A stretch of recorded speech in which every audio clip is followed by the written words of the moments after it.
Olivia Stadler, welcome to the show. Thanks for having me, Johnny Rogers. Of course, yeah. I wanted to get you on the show for a while now. Ever since I saw your interview with Mark Breslin, I just was dying laughing at your the way you stayed on the one topic with him of like how he said he likes to eat out, and you were just like insistent in telling him why that's so terrible. Thank you. It's Yep. like I'm glad that was the that was the standout for me. I was like, this isn't a typical interview. This is actually good. well, that was the I mean, I feel like a crazy person. Like I read his book to prepare for the interview because I mean, he wrote a book. How many Damn. people do we know that have written a book that you can read their whole life and then talk to them about it? I mean, he published it in the early 2000s. So that's why I was following up. Like I was like, to that point in your life, you had only ever eaten out, like you've never made food at home. Is that still true? Have you gone now 70 odd years Yeah, with yeah. using olive oil and a cutting board and making something? Because do you know how many seed oils you're ingesting? And I'm a little Yeah. off the seed oils conspiracy train just because what else am I supposed to do? Eat hard-boiled eggs in my house every day? What else should I focus on? Yeah, that's the main thing about like RFK Jr. coming in that's exciting is he's actually looking at those things and going to make recommendations for those seed oils to get banned. Um, but I just like that I love when someone that's doing a podcast actually does the research and cares about like the questions that they're asking, and it's from a genuine place of curiosity, right?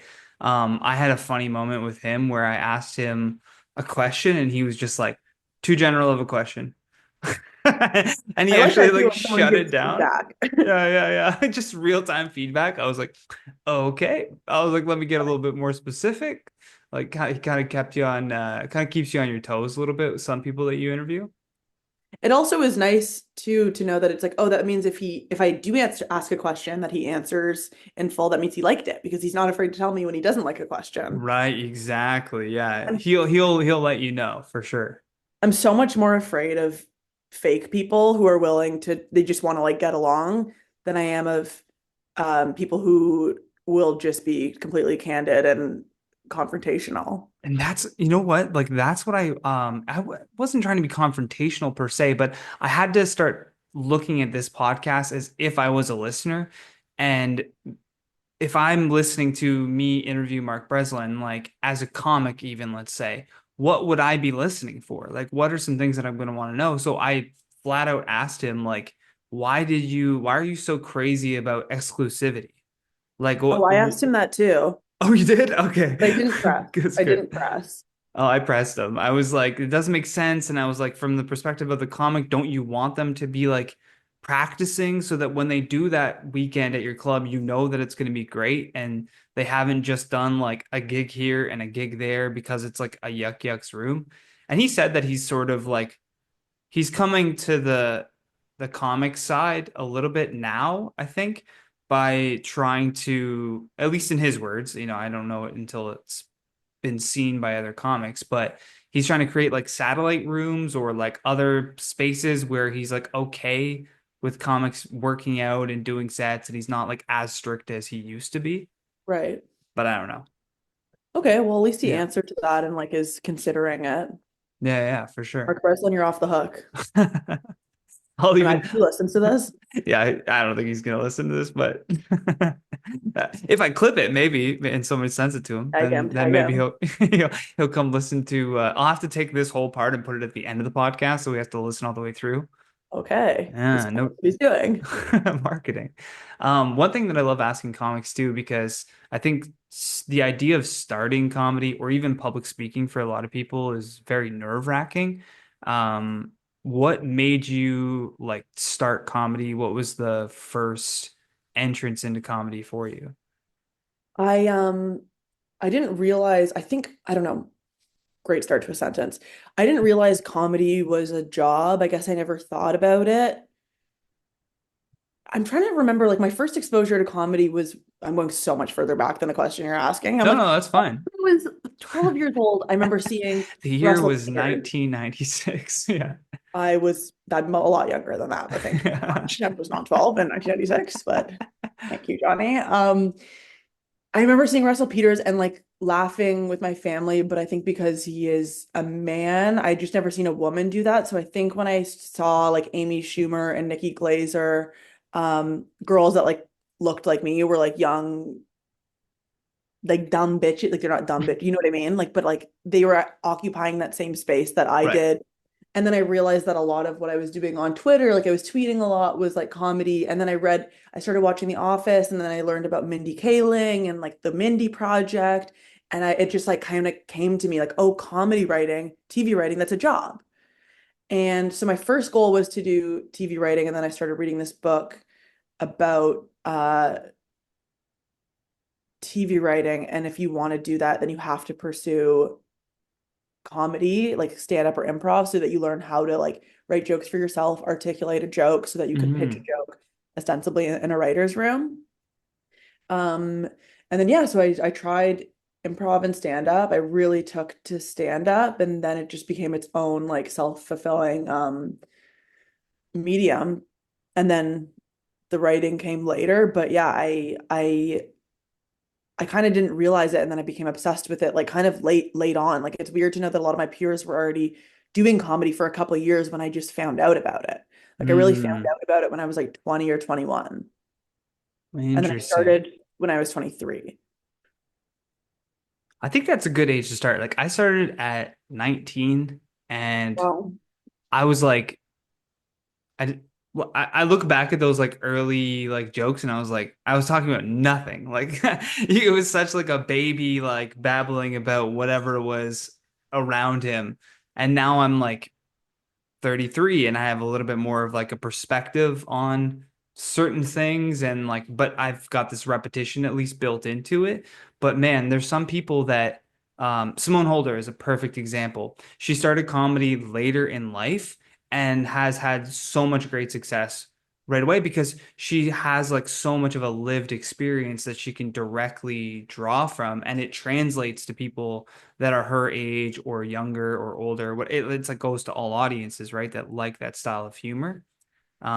But I feel Yeah. like starting in your mid 20s, you're at least like you still have like the wherewithal to be like, I'm gonna give this like a good shot and have lived enough of a life to be able to talk about stuff.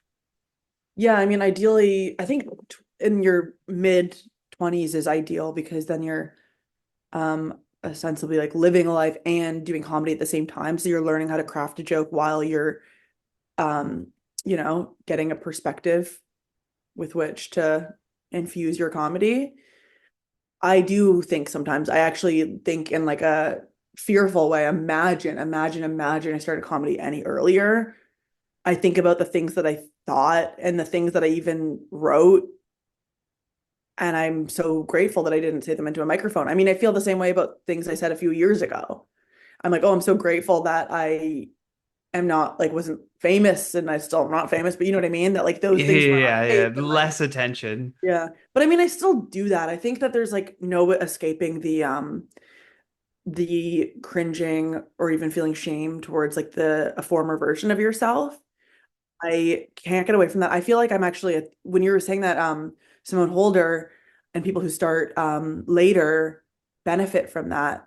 I actually feel like I'm starting to come upon this like now I'm like I feel like I'm too self-aware. Like I question everything and I'm like, why did I say that? Like, is this trite? Like, is this oversaid? Like, have people have had this opinion? Like, this isn't worth saying. And then I analyze it too much, and I'm like, I feel like I could benefit a little bit more from that what do you call it? Delusion, I guess. I miss my Yeah, delusion. yeah.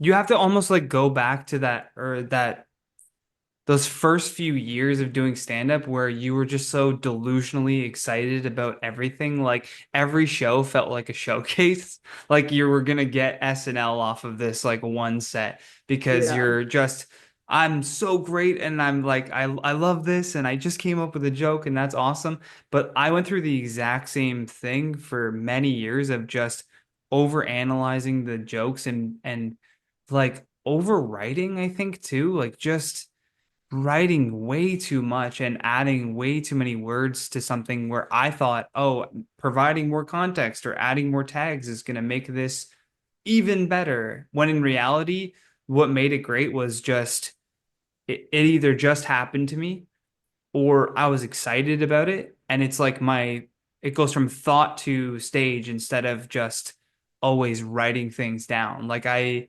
got a new car and then I immediately thought of all these jokes about how I miss my old car because now I'm worried about car theft and like nobody wanted to steal my old car. And it gives me this kind of closure on that. But it's one of those jokes where I'm like, once I'm distance enough from that, I'm not going to talk about it anymore. Totally. I'll be talking Yeah. about new car problems or whatever my problems are Yeah. currently. Yeah, it's interesting. I'm trying to right now figure out like when you have those jokes that you're like, this is only going to be relevant for a period of time, to know that and to publish it so that you can like profit off of it. Maybe not like actually with fine, you know what I mean? But like Yeah, do yeah. something with it before you lose all of the like momentum and energy behind it. Yeah, totally. And like that's why those evergreen bits are so good and like those are the ones that you especially don't want to overwrite on. Like you want to have that decisiveness on a joke where you're like, this is the joke is done. Like if I just tell it like this every single time, it'll work. Mhm. And it's a joke that I can do now and 20 years from now. Like I was working with Ron James and he was telling me like I was like cutting a clip for him from a special and I was like, "Oh, this is a really great bit." And he's like, "I came up with that 20 years ago and Wow. I couldn't do anything with it. I just couldn't figure out how to use it." And then just one day it just clicked for me and then it's been like a great bit that I've done for another 10 years or whatever. It's like, Jesus. Inspiring. Yeah, yeah, totally. That guy's crazy to watch. He'll do a 2 hour straight theater show. Like just That's two crazy. hours, no intermission, no opener, no host, just comes out cold. Everybody's happy to see him. He just goes and he has these like long alliterative runs too that I don't even know how he prepares for it. Like it's wild to see. I don't know who Ron James is. You have to Wait, Friday, December 20th, he's going to be at Comedy let me Bar Google. Danforth Is Ron, with let me see. Ryan Belville and Martha Oh, Chavez. wait. This guy, I met him at St. Lawrence Market a few weeks ago. We were talking about avocados. Nice. I was like, this is so frustrating, you know? By the time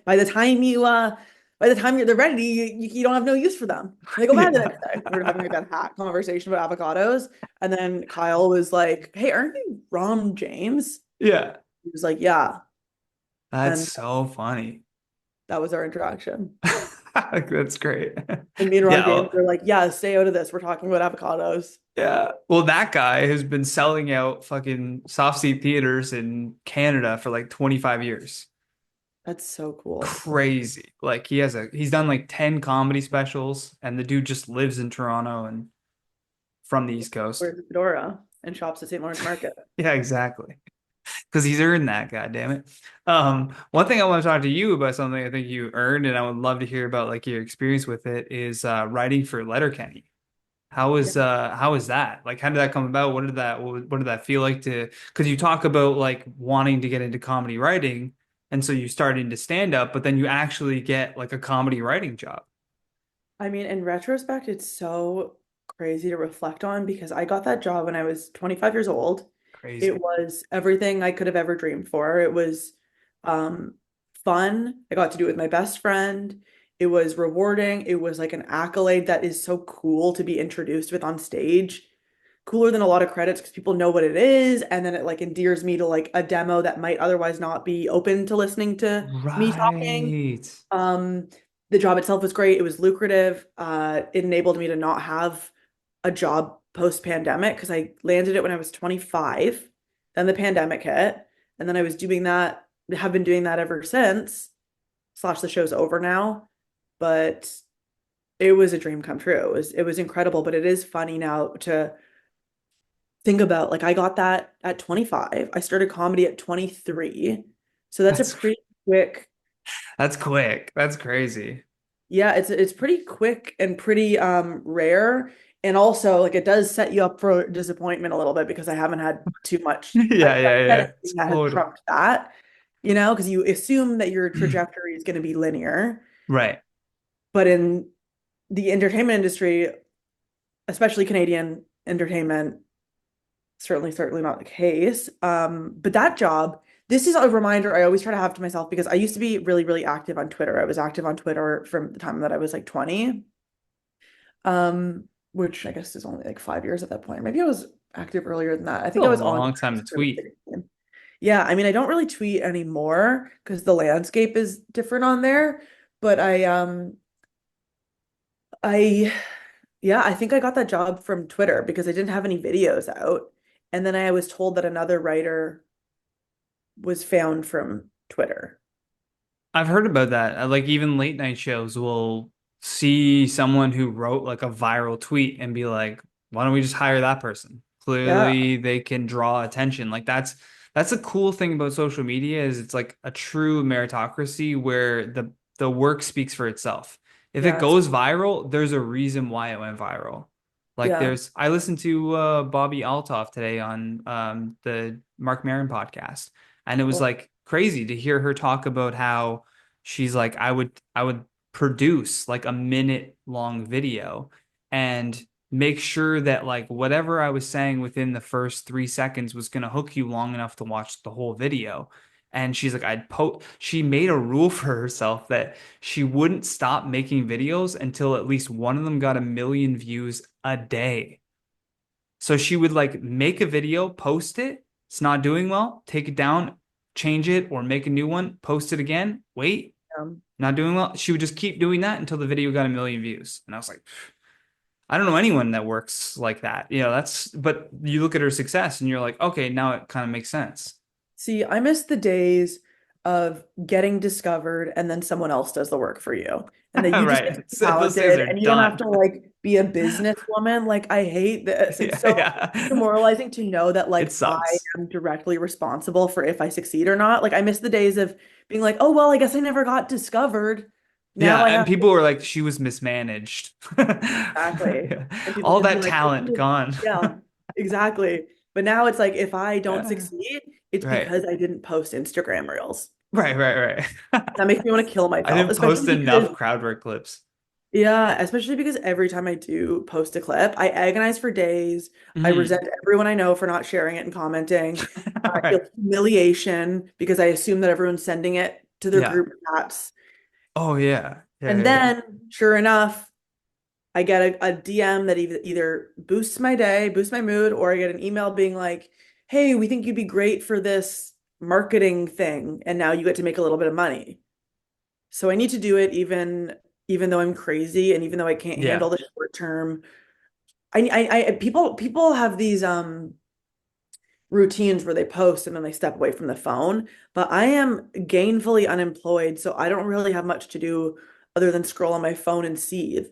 Yeah, you need to like build a schedule for yourself. Otherwise, negativity will be blocking out 3 hours in your day where you're just like constantly thinking you either suck or there's something wrong with you or whatever. But I have that exact same issue as like why I never made like a comedy sketch. Like I'm like I know how easy it would be to like POV this or try to hop on like a trend, but I just feel goofy because like I started just at the time in stand up where I remember a comic telling me, "Don't post your set on YouTube, like you're gonna burn your material."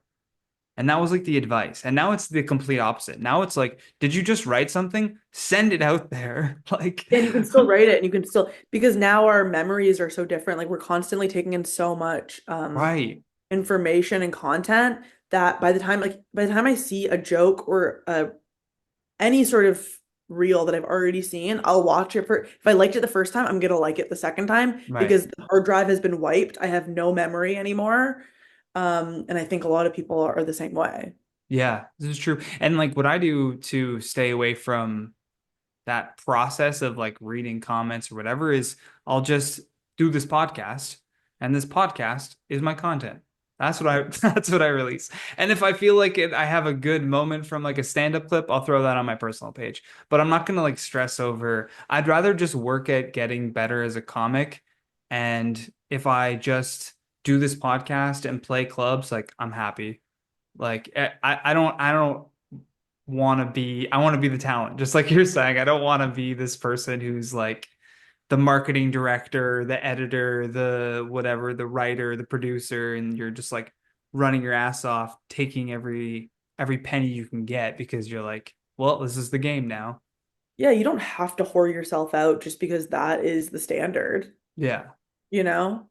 And like whoring yourself out looks like a lot of different things. But I think a lot about going anon because I think most of the bad parts of being online are that people know you and that there is consequences for literally anything you say or do, but you have to be as candid and vulnerable as possible in order to like put yourself out there. And the thing that you were saying about the internet being a meritocracy is true, but I think it is almost too much because now you get to hear, you know that like old hypothetical that's like if you got to hear the best things people had to say about you and the worst things that people had to say about you, but you had to read them both, would you Hmm. take that? Yeah, yeah, Now yeah. we have that without consenting to that hypothetical because you Right. have the comment section, you see all the best things people think about you, you see all the worst things that people see about you, think about you, and there's no protection from that.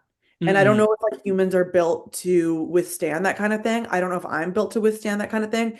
It's funny that you said being negative but scrolling through your phone for hours because I do feel like I'm in a very negative era. So maybe I'm gonna make that my word, even though I don't really Okay. want to define myself that way. You're like, okay, that sounds No. horrible, but let's do No, but it. it's something that you can talk about, right? Like that the whole point of the one word thing is to like what is the thing that's obsessed like you're obsessed with right now, whether you're identifying yourself as that or you're thinking about that.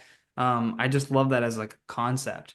And like negativity or just being negative is something that I have great history with. It Maybe was that's a word. very hard, yeah, but you can change it at any point in time too. But I like So negative, I think, is a good word too, because maybe we can flip it into a positive by the end of this. we'll see. You're like, we'll see, we'll try. I know for me, Most like, negative person you've ever seen flanked by squishmallows. yeah, yeah. Hey, but maybe that's just your brand. You should just be super negative, like Chris Wilson posting like the guy who hates everything or Yeah. everything is like sucks, whatever. That's like a character that he does. It might give you like an outlet for it, you know? Yeah, I Um, need to I for me I'm like I want to know what the best medium is for my talent because I find I go in and out of caring deeply about stand up. I mean, and stand up will always be there, but in terms of like the online content, I never mhm. know if I should pursue my podcast and then post that as clips or just post raw on TikTok, Instagram every time I have a thought. Um, I think you should do it all. I know, but when I try to do it all, when you half-ass everything, you never get your whole ass eaten. I don't know what the phrase When you is. half-ass everything, you never get your ass eaten. It's just yeah, that's great. I don't think that's it, but no, I hear you. I hear you like you're doing very different things, but I think like I just changed this with my podcast even too. I was listening to somebody's podcast and they had this long intro, like introducing the podcast, talking about the guests, what you can expect. And and then part of me was like, oh, I want to go watch the video because they're talking about whatever. I go to YouTube and there was none of that. Like you click on the video and the conversation just started immediately. And I was like, oh, interesting. He is adjusting his podcast based on how that individual platform views content. YouTube, like it's like you don't have time. Like you click on something and you want it right away. Right. Like give me why I clicked on this podcast and or this video. And then with an audio listener, they're usually like doing dishes or like cleaning or doing some like shitty activity that they don't want to think about and they want to just listen to something. So they have more time. They've decided to listen to your podcast. They're going to listen to the long intro and they might even appreciate it. They know what they're When like I like getting a in store podcast, for. I want it to be as long as possible. Right. Because you wanted to take up that activity time maybe that Yeah. you're doing, right? And I save it. Like I savor podcasts that I like because I know I have to wait a full week to till I get another one. So I'll listen in like 30-minute increments. Interesting. Like I'll like listen on my way to the gym and then I'll listen when I'm doing my dishes later, but I want to save it. You know what I mean? Because I don't like Right. that in podcasts. But then when you look at TikTok, I find that's way more like the beauty of TikTok is that the something being polished is like the opposite of what they want. They Yeah. want that audience wants like raw, like realness, like here's what's happening in real time. amateur shaky video, whatever it is. Like here's a real person talking to you versus like Instagram where it's like a curated feed. Like everything is so polished and professional and it's like LinkedIn for photos. Yeah. Here's my highlight reel. Here's like the best shit that's happening in my life. But that's that platform. You know what I mean? Like you choose if you want to interact with that or not. I don't know. So That's just my 2 cents on that. sorry, What- I've been getting called out. I'm going nonverbal sometimes. You're just like, okay, next question, Johnny.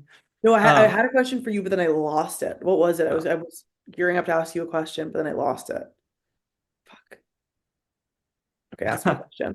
You're doing that thing that I do sometimes too, where you're thinking of the question and then instead of the active listening of like I've done this before in conversation where somebody's talking and then I have like a really good question, but then I know that by the time that they're done talking, me bringing up that question won't make sense Yeah, in actual conversation, not even just on podcasts. that's why you have to interrupt people. Yeah. That's why you have to interrupt Which people when they're talking louder than I've them. been famously told, you interrupt people too much. And I was like, Me? oh, Oh, no, you. no, me. I actually Yeah. don't feel like that's true about you at all so far. Oh, okay. That's good. Because I've been called out by friends, like, you're interrupting me a lot right now. And I'm like, I'm just excited about what we're So talking about. embarrassing. So Yeah, I embarrassing. was It's like like, what? I'm like a child. I don't know that Yeah, you're yeah, supposed to yeah, finish yeah. someone else's sentences before you can, you know. Yeah. I'm like, sorry, that's how I was raised. We just talk louder over each other. That's Robbie just, Hoffman has the best joke about that. oh, yeah. Yeah, it's like, yeah, I had some shit to say. And that's how it works is whoever's got the best shit to say, I'm butchering it. But what was Yeah. it? Just says it louder or Is it louder? Yeah. that's so funny. Oh, yeah. My whole point about the negativity thing was, I used to do like work for YouTube channels. So I had no control on like those comments. Like I would make a top 10 video about whatever, and the comments would be, this is the greatest video I've ever seen. The writing is hilarious. The host was great, charismatic, whatever. And then right below that, this is the worst shit I've ever seen. What is he doing with his hand? Why does his hair look like that? Pointing out like every insecurity I could ever possibly have. Even shit that I didn't even think about. I would read it in a comment. And for the first like couple months, it was like really bugging me, like seeing all these comments. And then it would change the way that I was writing. And then I read The Subtle Art of Not Giving a Fuck by Mark Manson. And it was just like life changing because you think of like not giving a fuck as like, oh, that person's an asshole. They don't give a fuck. And that's not it at all. It's just that you know who you are. And the people that you love and surround yourself with know who you are. So why would you let some random person on the internet tell you who you are when they have no context as to who you actually are? They're only seeing this one piece of you and just projecting their own insecurities into that comment section, good or bad, right? Like someone amping you up, it's like that person's crazy. Like I have a lot of faults. Don't call me perfect. Or that person says I'm the worst piece of shit on earth. It's like, no, I'm not. Like you don't like there's just you just have to have that attitude about it of just not caring what anyone Right. on the internet says about you. Well, maybe I will pick that book off my shelf again. I have it, but I couldn't get past the prose being as vulgar. Get the You're fuck not out the of here. first person Fucking to fucking say fuck. that. Yeah, Yeah. it's The like, point okay, of that is to really like drive home his point. Like really? it's almost meta in a way. Like Okay. he doesn't give a fuck so much that he's being overly explicitly vulgar in a book that's supposed to be about self-help. Even the cover of the book itself, like they like I've never seen a book with like fuck in the title. And he Right. really had to push his publishers like for that to just Interesting. get a splotch over the U or whatever. So that's even like an expression of him showing you like how to not give a fuck. Is like once you get past the swearing and start to like look at the broader message of the book and then apply it to your own life, that's where you really see the difference. Yeah, I hear you. Have you ever heard the I think it's Freud said that 30% of how you think about yourself is what other people say and think about you. So I do have a hard time not looking to the comment section to figure out how to feel about myself. Um, but I think that it's probably a good practice what you're saying to try to Yeah. not care and to know who you are. Though I do feel like I have identity problems and like all the time I'm like, I don't know who I am or what I would say right now. Yeah, no, totally. And like the real power of like not giving a fuck is realizing that you can be the one that chooses confidence, and instead of asking someone like who you are or how you are, you tell yourself how you are or who you are. Like there's that subconscious voice in everyone's head that's like, oh man, that sucks, that was terrible, like why did I do that, oh that was so stupid, why did I say that, like blah, blah, blah. You have to invent another voice that tells that voice to shut the fuck up. You know what I mean? Like there has to be that balance of like the ego and the id of like you know who you are based on what people around you, like I said, people that love you, people that tell you think good things about yourself. You have to believe that way more and get the validation internally instead of just I don't know. External validation is like the devil, I think. Okay, I'm crying. You're making me cry. I'm weeping. I needed a therapist. It's too expensive, and now I'm getting paid for to get therapy. You're paying me, Nice. right? Nice. Yeah, yeah, yeah, right. And no pay. Do you I don't think get on paid for any this level, podcast. do you think on any level, like Yeah. on the podcast where they make a ton of money, do you think they pay Mhm. their guests? Oh yeah, for sure. Like as soon as this podcast is making money and it's like a business and I can claim it as a business, like it's bringing in an income, and I would be transparent about that too, like because I'd be pumped. I'd be like, sick, my podcast is making me Yeah, money. I would 100% start paying guests because it's like that's a business expense. It's like I needed to get this talent on for this video and it cost me X amount of money for their time. well, it makes But sense because I mean, when you go on a TV show, you are yeah, getting paid. exactly. And your image is like hopefully what's going to bring this video views. Your network wanting to watch it, wanting to get to know you better, your fans, whatever. So it's like you should almost, if you're making money, pay the people that you're having on. Totally. I don't know. I feel like it's not, I mean, not that I would know, but I feel like I've heard little comments when people are guesting on even the biggest podcasts that they're unpaid. That's crazy. Yeah, Well, that's on them to just ask for money also, right? Like if you're like I've invited people on before and they were like, yeah, sure, for $200. And I was like, oh, okay. No. I was like, interesting. usually people just come on, and then they were like, well, based on I have a big platform, so me coming on is going to bring you lots of views, and then you're going to make money from it. Them not knowing like nothing is monetized. Like Right. even if a video gets like 1 million views, if I still have under 1,000 subscribers, I'm not getting monetized.